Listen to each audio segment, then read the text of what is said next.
They say some stories are carved by the wind itself, scratched into the desert stone, whispered through canyon cracks, passed from one campfire to the next until the truth becomes legend. And this one was carved by sorrow riding on a mule. Clara Boone pushed through the heat like a ghost with unfinished business. Her black riding skirt clung to the dust-scorched saddle, and her mule, old, ribbed, and stubborn, plodded through the endless desert as if he, too, carried a weight no creature should bear. The sun above was merciless, bleeding gold over rugged canyons, bleaching the earth until every shadow looked like a hiding place for danger. But she kept riding. Folks who saw her said she moved like someone who'd been broken clean in half, and kept the stronger half for walking forward. Clara Boone, the widow who rode alone. Her husband, Thomas Boone, had died a year back under circumstances the law called unfortunate. Clara called it something else. Murder don't always wear a mask. Rumors drifted through frontier towns like tumbleweed rolling with secrets. Some said Thomas had been defending their land deeds. Some said outlaws burned his papers and left him in the ashes. Some swore it wasn't outlaws at all, but a man with influence, too powerful to accuse, too careful to catch. Clara had only one certainty. Someone stole her life the day they stole her husband, and she was right to take it back. But the desert winds had other plans. Dark clouds crawled over the sky, slow at first, then piling fast, thick and angry. Lightning cracked in the distance, slicing the horizon like a warning from God himself. Storm was coming, a bad one. Clara tugged her mule toward the only shelter she knew of, a place whispered about in stray traveler tales, a lonely patch of land where the wind always seemed to whisper a name. Hollister Ranch. By the time she reached it, rain had started tapping the earth. Light, but promising a harder fury. The ranch sat low in the valley, a single lantern glowing in the barn window, trembling like a beacon for lost souls. Clara dismounted, boots sinking into the wet dust. She raised a hand to knock, but the door opened before her knuckles landed. A man stood there, older than her, steady-eyed, weather-worn like a well-used saddle, but calm in a way storms could never shake. Elias Thorne, a rancher who carried silence like other men carried guns. He looked at her dripping hat, the wet strands of hair escaping her braid, the grief hiding behind stubborn eyes. "Storms mean tonight," he said softly. "Go on, sit." He gestured toward an old wooden bench inside the entry hall, its surface smooth from years of use, its legs creaking under the shifting wind. Clara hesitated only a breath. Her bones ached. Her heart ached worse. She lowered herself onto the bench, and instantly she felt it, a hollow thud beneath her, something solid, hidden, concealed under the seat. She shifted. The wood echoed strangely. Not empty, not normal. Elias watched her with a stillness that wasn't quite natural. Clara's hand slid along the bench edge, finding a faint seam. A lid, a secret. Before she could lift it, a blast of wind slammed the shutters open and the lantern flickered violently, drowning the room in shadows. She froze, breath tight. The storyteller's voice returns here, low and knowing. Now listen close, 'cause this is where the trail bends, the part old storytellers lean in for, lowering their voice so even the wind has to hush to hear him right. Clara Boone steadied the lantern with a trembling hand. The flame wavered, throwing long, nervous shadows across the ranch house walls. That bench beneath her wasn't innocent wood. No, it held a weight, and not the kind measured in pounds. She slid her fingers along the seam again. This time, the lid lifted with a soft click, like a secret sighing its way free. Inside was a bundle, wrapped tight in oilcloth, edges sealed with dark wax, tucked away like something meant never to be found. Clara's heartbeat kicked hard against her ribs. Hands steadier than her soul deserved, she lifted the bundle and unwrapped it on her lap. The first thing she saw was the corner of a hand-sketched map, lines marking parcels of land, creeks dried up long ago, trails used only by desperate men. But it wasn't the map that stopped her breath. It was the bold, looping signature across the bottom. Thomas Boone, her husband. Clara's vision swam. Her throat tightened. Her fingers traced the ink that should have burned with him when the fire took everything they had. Beneath the map lay another sheet. A deed. Stamped. Signed. Certified by officials she knew by name. And under that, a tarnished brass sheriff's badge. From the territorial capital. Her breath hitched. Where did you get these? She whispered. Elias Thorne leaned against the doorframe like he'd been waiting years for this question. Outlaws left him behind, he said quietly. Came through here months back. Thought I was asleep. I wasn't. His eyes flickered to the bundle, then back to hers. I meant to take him to town. Never found the right time. Clara's jaw set. His tone, his pause, something didn't sit clean. He was hiding more. Before she could press him, the storm outside reared up with a crack of thunder so loud it rattled the floors. Rain hammered the windows. Lightning flashed white across the room. And in that flash, Clara saw something move past the barn window. A shadow, then another, then a third. Hoofbeats thudded in the mud. Men's voices cut through the storm, sharp and demanding. Elias straightened, jaw tightening. They found me. Clara looked up sharply. Who? He didn't answer. Instead, he blew out the lantern and pulled her into the hallway, whispering in a voice that had suddenly lost all softness. 3 riders. They've been hunting me for a year, and they want what's under that bench. Clara's breath stilled. She clutched the papers to her chest. Elias placed a rifle in her hands. A heavy one, well-oiled, loaded. You might need this, he said. She took it without trembling. Elias blinked. Widow, you handle that gun like a soldier. Clara's voice was low, cold, and steady. My husband wasn't the only one who knew how to fight. A hard knock slammed against the door. Rifles cocked outside. The storm was no longer just weather. It was a warning. And the secret beneath the bench. It had only just begun to speak. Some nights, old folks say, don't just bring rain. Some nights bring reckonings. And on that storm-split evening at Hollister Ranch, the sky wasn't the only thing ready to break. The first fist slammed against the ranch door hard enough to shake dust from the rafters. Thorne, a voice roared through the storm. Come out with the papers, or we burn you out.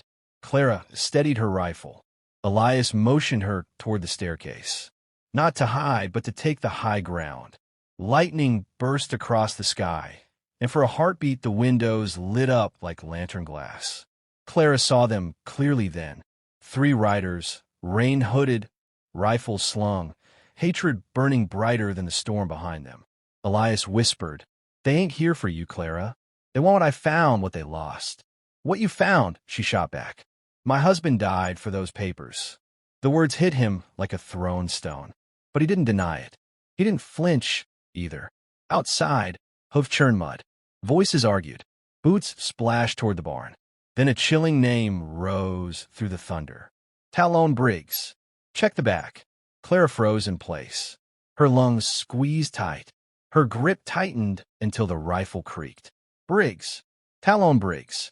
The outlaw who murdered her husband. The ghost behind every mile she rode. Now the flesh-and-bone shadow outside her window. Elias caught the change in her face. Clara, you know that name? Her answer was steel. He killed Thomas Boone, and he burned our home to hide it. Elias' jaw set with a sharp, grim understanding. Then tonight's the night this ends. Thunder shook the walls. A bullet shattered the front window, sending glass raining across the floorboards. Elias dragged a heavy table as cover. Clara climbed 2 steps at a time, boots thudding softly, movements smooth, too smooth for a mere ranch widow. At the landing, she braced the rifle against a cracked window frame. When the next lightning flash hit, she fired. Crack! The nearest rider yelped, dropped behind his horse, scrambling for cover. Elias returned fire from below, pumping his shotgun with practiced ease. Shells exploded through the rain. Gunfire echoed between the barn walls like thunder made of iron. Between shots, Elias called up to her. You shoot like a soldier. Clara didn't look down, didn't smile, didn't explain. I was trained by one, she said. Then fired again. The storm howled. Smoke curled through the room. Rain hissed against hot bullet casings. The outlaws regrouped. One kicked open the barn door and shouted, Torch it! A moment later, Orange light flared inside. The barn caught fire, flames roaring up the rain-soaked timbers like they'd been starving for years. Elias cursed under his breath.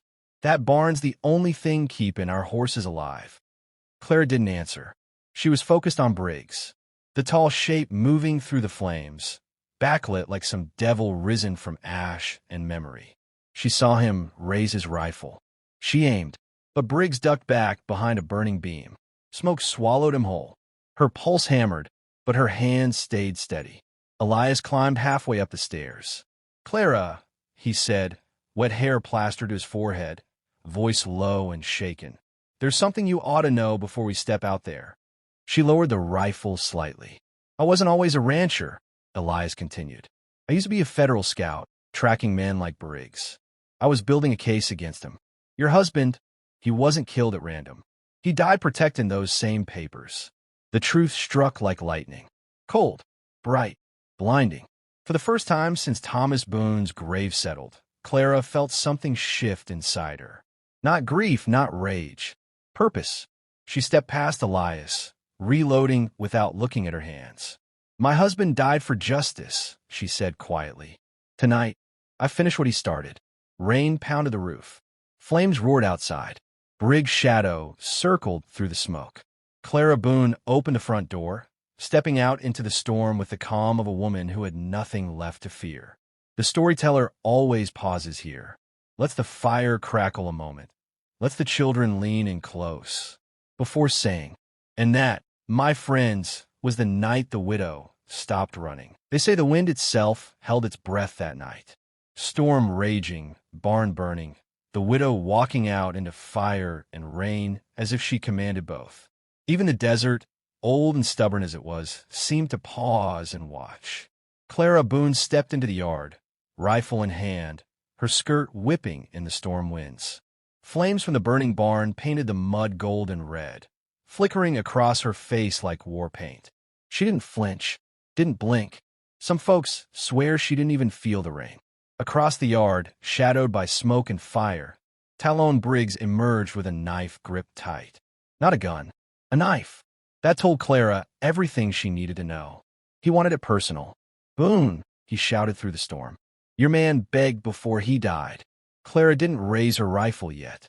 She let him talk, let him walk closer, let him reveal himself like a man digging his own grave. "You took something from me," Briggs snarled, stepping through the mud, boots sinking deep. "That land was promised. Your man refused to give it up." Lightning cracked overhead, and Clara's voice came low, steady, unshaken. "You murdered a good man for greed." He grinned, teeth catching the firelight. "I killed him because he stood in my way. And tonight," she answered, leveling her rifle, "you stand in mine." Briggs lunged. Clara fired.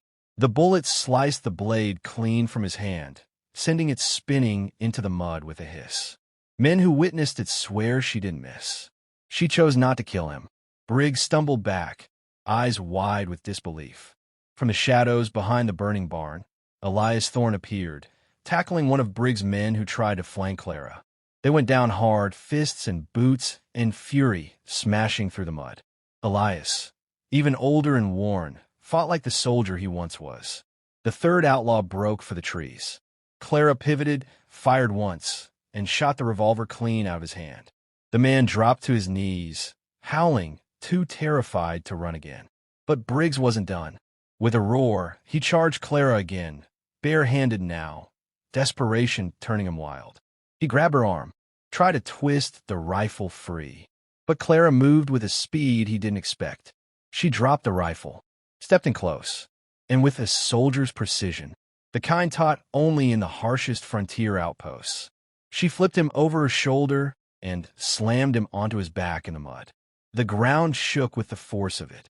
Briggs wheezed, stunned. Clara planted her knee on his chest, rain pouring over both of them. And then, in the roaring firelight, in the storm that drowned out the world, she asked the question she'd carried for a year. "Why did you kill my husband?" Briggs coughed, spitting mud, eyes darting like a trapped wolf. "Because a dying man always gives the truth first. I was paid," he gasped. "A land baron wanted your ranch. Your man wouldn't hand over the deed, so he burned it. We burned him. Thought he hid the papers with someone. We were right. His gaze flicked toward Elias. Clara's heart went still, not with fear, with final, cold understanding. She reached into Elias's coat, pulled out the brass sheriff's badge he once carried with pride, and pressed it to Briggs' chest. You're under arrest. Not revenge, not bloodshed, justice. And that, folks say, is when the storm broke. Rain flooded the yard, quenching the barn fire, washing the mud clean, washing Clara Boone clean with it. By dawn, Briggs and his men were bound, escorted by Clara and Elias to the territorial capital. The law took them. The gallows ended them. Thomas Boone's land was restored. His name cleared. His widow finally breathed. Elias rebuilt the barn with his own hands. Clara rebuilt her ranch, plank by plank, her strength no longer quiet but known across the frontier. And the old storyteller ends the tale like this. Travelers still pass Hollister Ranch. They see a wooden bench by the door, the same one she first sat on, the one that hid the truth. They say if you sit there long enough, you can still hear the storm that made a widow into a legend.